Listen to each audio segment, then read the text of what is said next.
Di çarçoveya kampanyaya xwendayînê de yên ku herî zêde xwendane hatin xelatkirin. Dayna xwînê tiştekî girîng e. Eva ez 4-5 sala xwîn didim dima Qizilayê.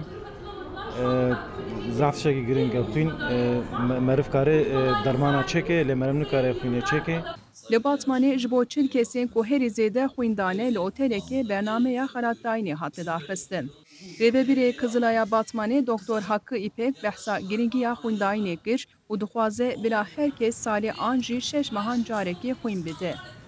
ده جارة زيتر إيكو خون داية أم مظل يد نوا أم وقت شيء نه وقت تشتكي بقيمته اللي براستي البر مزاف قيمته كو ده جارة خون داية بلكي ده خوين قشتيه سي حب كسا تشتكي ضعف جرينجا البر شعبي ما بقالي تندرستي ويجي خيركي زعم مزنة بهر هواي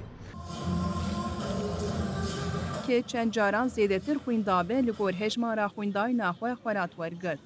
وما مظل يداية تشل كسا براستي سي حب جي زيفة يك زيرة إيدن جي برونز نمسام بيجري بيجن إيه ده جارة كوداية ام برونز نوا إيكو 25 درباستكا زيفة إيكو 35 درباستكا زيرة Welatiyên ku xwendane dibêjin ne ji bo xelata zêrîn ji bo tenduristiyê xwendane.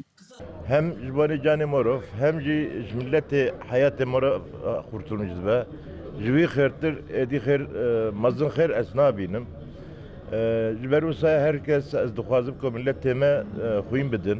Qizilaya Batmanê bi vê kampanyayê dixwaze giringiya xwendayînê nîşan bide û kesên ku xwîn nedane teşwîqî vê yekê bike.